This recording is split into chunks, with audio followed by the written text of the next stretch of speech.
Hey there mga my loves Aquarius! Thank you so much for always staying here with me in the channel, babe. So before we start your reading, let me just tell you guys na hindi to for everybody. So just pick up only the messages na tingin nyo ay for you guys. And yes, no, parin po tayong gender dito sa babae, lalaki, LGBT, lahat. Welcome! Hi new viewers, my name is Yan. Welcome! At sa mga returning kong mga subscribers, thank you sa inyong walang hanggang support. And kung hindi nyo pa nalalaman mga babes, meron pa po tayong other channel. Link is down below sa ating description box. Kaya naman kung interesado kayong tumambay din dyan, then pwede kayong tumambay dyan. Just take only what resonates with you, guys. Okay, so let's go ahead and check these messages right here for you. Aquarius, no? Cross-watchers ni Aquarius, welcome ka din. May Aquarius placement sa inyong natal or kanilang natal or birth chart, welcome din po. Basta, just take only what resonates. Aquarius. Archangel Michael, thank you so much. Together with the angels and guides and ancestors of Aquarius, can we get messages for Aquarius, please? What does Aquarius needs to know? Aquarius.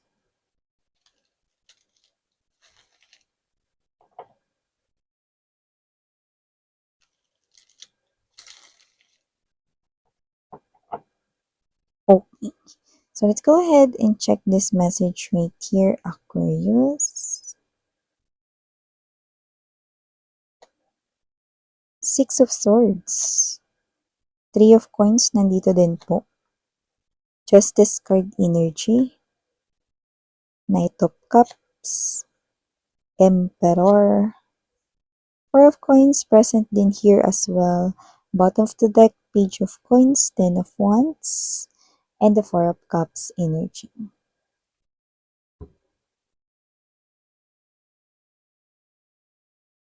So, Aquarius, ang nakikita ko rito, mukhang meron ditong makikipag-usap sa inyo. Someone na naka-move on na kayo. You know? At kung sino man siya, no, possible na minsan mo rin siyang kinailangan at may energy rin na hinintay mo siya pero nakapag-move on na kayo. So, may pagbabalik tayong nakukuha from that person, no? Pero, wala na. You know? Wala na. In short, hindi nyo siya rito tatanggapin na. Too late though. Kasi naka-moved on na kayo. And when we say moved on with ED, no? Ibig sabihin nun past tense, tapos na. Ano? So, anong nangyari kasi dito, you pulled out your energy, you've detached your energy, you no longer think about that ex of yours. So, that's what makes this person here drawn closer sa inyo. Kaya ito siya, nagbabalik dito. No? This person will try to win here your heart. Magpapapansin ito sa inyo, pero anana siyang chance. Yan. Eh, matagalan siya eh. You know? I miss yan, kung hindi ako nakapag-move on, babalik din ba siya nun? Hindi. Actually, nakatakda talaga siyang bumalik, no, from the looks of this. Nakatakda talaga siyang bumalik with the Justice card right here kasi yun yung karma niya, Aquarius eh.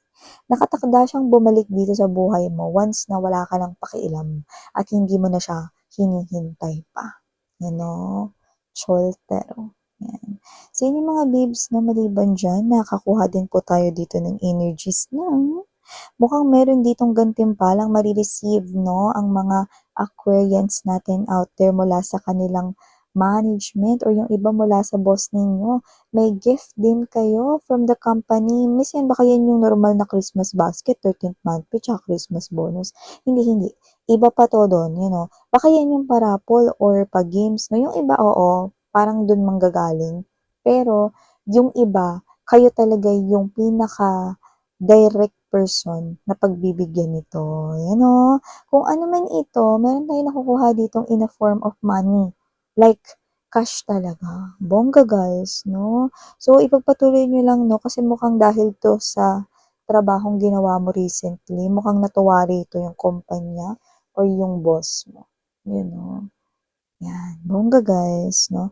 Dagdag ito sa inyo ritong pera ngayong holiday season. At yung iba, good news tayo, may mapopromote dito mga babes, no, or meron dito mangyayaring maganda sa inyong workplace, no, na ikaw talaga yung makaka-receive ng higher position, higher designation, or promotion na ito. Kaya naman, congratulations, at kung hindi pa ito nangyayari pero nararamdaman mo ng ikaw yun, then advance congratulations, Aquarius. You know, yung iba, pwedeng bagong salta lang dyan sa kumpanya na yan, no, at gustong ma-regular. Nakita tayo dito na maaari kang ma-regular sa trabaho na yan. Basta, tuloy-tuloy mo lang at wala kang babaragin, no, or wala kang, ano to, isisingit dito na kunwari ganito, wala ka pang absent, no, wag kang umabsent, or wala ka pang late, wag kang malate, so may ganong klase ng energy. At ito pa ang tip sa inyo, no, kunwari may exact date, di ba, yung probationary period. Kahit tapos na yung period ng probationary mo, wag ka pa ding magpapalit at wag ka pa ding magpapa-absent. Kasi mukhang meron ditong mga kumpanyang chine-challenge, no? Like, tingnan nga natin kahit tapos na yung probationary period at kailangan na siya ritong i-evaluate accordingly. Tingnan nga natin kung hindi pa rin siya rito a-absent, wala pa rin siyang gagawin ditong something na paglabag sa polisiya or rules ng company, or hindi pa rin siya dito malilate. Yan. So, kaya naman mga babes, hindi ko sabi magpabibo kayo, pero tuloy-tuloy nyo lang yung ginagawa ninyo kasi yan yung magpaparegular sa inyo kung gusto nyong maregular sa trabahong yan. Yan o. Clue, maaring ito ay big company or matagal ng well-established na company. So, yun mga babes, no, yung iba naman, no, Aquarius, nakita tayo dito ng energy kung saan may pagtitipid kayong gagawin pagtapos ng Kapaskuhan, parang mga around January or February, may pagtitipid kayong gagawin dito. Kasi hindi dahil sa naglabas kayo ng malaking pera or naglabas kayo ng pera nitong holiday season, kundi maaaring kayo to na posibleng, hindi ko alam baka may breadwinner dito sa family or provider sa family, may ganong energy, no? Pero nakita ko na mukhang titipirin niyo yung self ninyo sa January or February. Parang kunwari, di mo na kayo bibili ng ganito muna, babaon muna kayo para makatipid. May ganun eh. You know? Tas, yung energy is parang meron kasi kayong pinoprovidean na family. So, hindi ko alam kung big ba yung family ninyo or ikaw lang yung nagwo-work dun. Yan, may ganang energy. So, maliban dyan, Aquarius, meron din tayong nakikita ritong minor lang naman, no? Pero baka ito ay, alam mo yun, no? Hindi mo lang mapansin. Baka masagi ka sa mesa, magka-scratch ka, or magkapaltos kayo, no? Or magkaroon ng maliit na bruise. So, meron kayo ritong hindi makikitang, actually, nasa tabi naman ito, no? So, ang nakikita ko dito, ikaw yung paharang-harang. So, parang ganito no? Pwedeng ito ay nasa gilid lang, pero hindi mo siya napansin dahil pwedeng nakatingin ka sa cellphone mo, no? Di mo alam, nasa gilid ka na pala, may mesa pala, may kanto ng mesa. Yung iba naman, pwedeng dahil nakatingin ka sa cellphone ninyo, meron naman kayo nakasalubong, madami siyang dala, no? Sabihin natin yung dala niya puro puro mga upuan gawa sa kahoy, 'di ba? Maaring masagi niya kayo, 'di ba? Magka-scratch kayo. Kaya sabi ko sa inyo, minor lang naman. Parang masasagi lang kayo, magka-scratch kayo. Parang yung paper cut. Yan, pwedeng ganun lang naman, okay? Wala naman dapat ipag-alala. Pero syempre, masakit pa rin yun. Kasi nga yung maliit na sugat, 'di ba, masakit nga eh. Yan, no? So, ingat-ingat lang mga besh. Tsaka tingin sa mga dinadaanan, no? So, maliban dyan, Aquarius, nakita rin ako dito ng utang na malapit nang matapos bayaran. Pero for some reason, maaaring hindi mo utang. Pero baka ikaw yung nagbabayad. Or tinutulungan mong magbayad. Siguro meron kang family member na may utang, tapos tinutulungan mo siya magbayad. Parang matatapos na yung bayarin, makakahinga ka na rin ng mas maluwag. Yan. May ganong klase ng energy. So, maliban dyan, Aquarius, meron din tayo nakikita rito. Iba mga anak ba kayo dito? Kasi nakikita ko rito, no, na mukhang tututukan ninyo yung anak ninyo, no, pagbalik ng school. So, may ganong klase ng energy. So, hindi ko alam hindi ko sinasabing mahina yung anak ninyo sa school. Pero maaaring kayo to, no, na baka meron kayong time, no, para turuan siya or para tulungan siyang gumawa ng mga assignments or whatever 'no. So, whether meron man siyang yaya rito or kaya niyang gawin ito mag-isa, parang nakikita ko na bonding time niyo na rin yun 'no, bilang magnanay. So, yun ay para sa mga may anak na. Minsan paano yung wala, meron ba diyan? May iba pa namang mensahe dito pero hindi tungkol dun. 'Yan 'no, possible na para naman ito 'no, sa general message, puwedeng meron kayo ditong tanggihan at yung tatanggihan niyo dito ay, love 'no. Someone here will confess a big love, pero mukhang galing ito sa big person. When we say big, hindi malaking tao na literal sa kanyang katawan, kundi puwedeng mataas na tao na posibleng yung background niya ay impressive, pero nakikita kong tatanggihan niyo siya rito. Kasi mukhang clouded yung mind ninyo, hindi sa intensyon niya, pero mukhang may iba pang mga dahilan, yan 'no. Parang may nakikita rin ako multiple energy, siguro may mga people involved din or maybe takot kayo sa rumors 'no or gossips kasi isa siyang malaking tao or mataas na tao. Guys, isa lang ang masasabi ko, ayan na naman.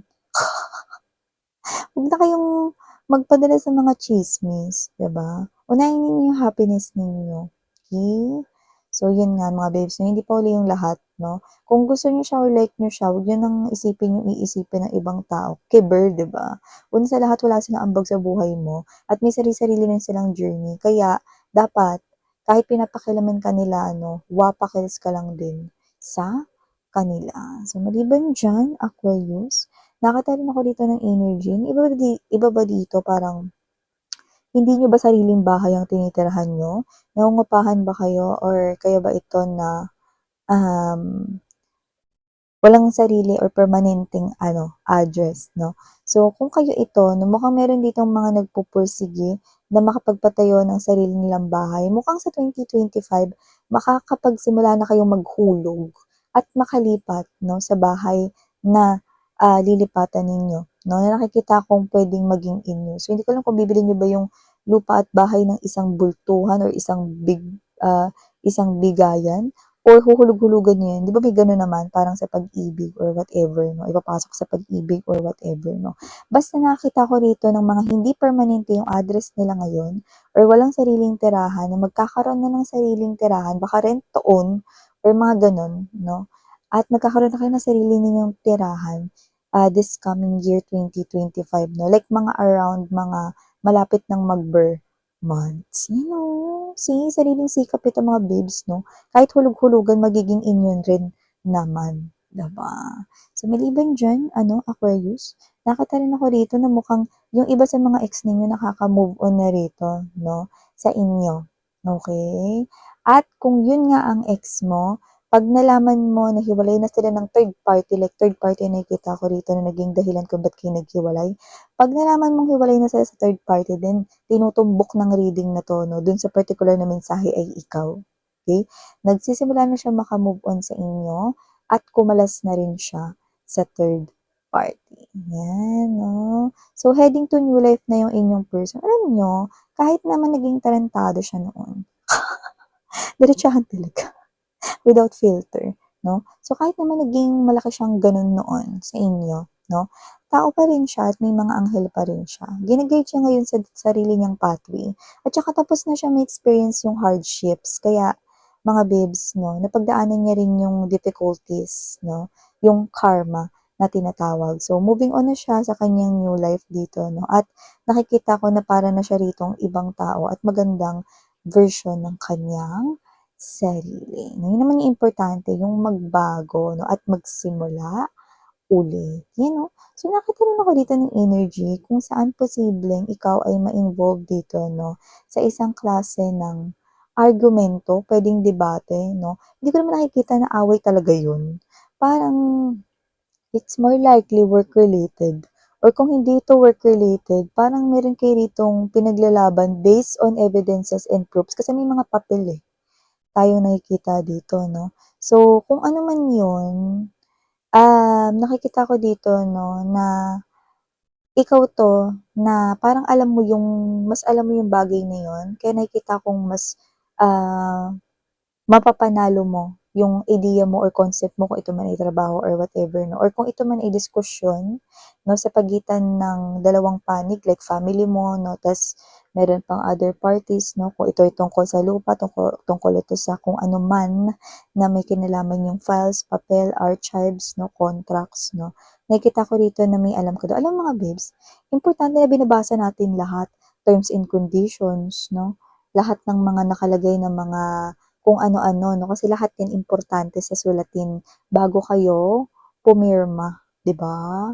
So, may mga gano'n 'no. Bakit? Kasi para alam mo kung ano yung ginagawa mo lalo na kung binabayaran 'yan, 'di ba? Eh, lalo na kung meron pang e-epal diyan, 'di ba? 'Di mas kaya mong ipagtanggol 'yan gamit yung papel na 'yan o yung papeles na 'yan, 'di ba? So, 'yan 'no, nakikita natin dito 'no, ang mga mensahe here for you, Aquarius.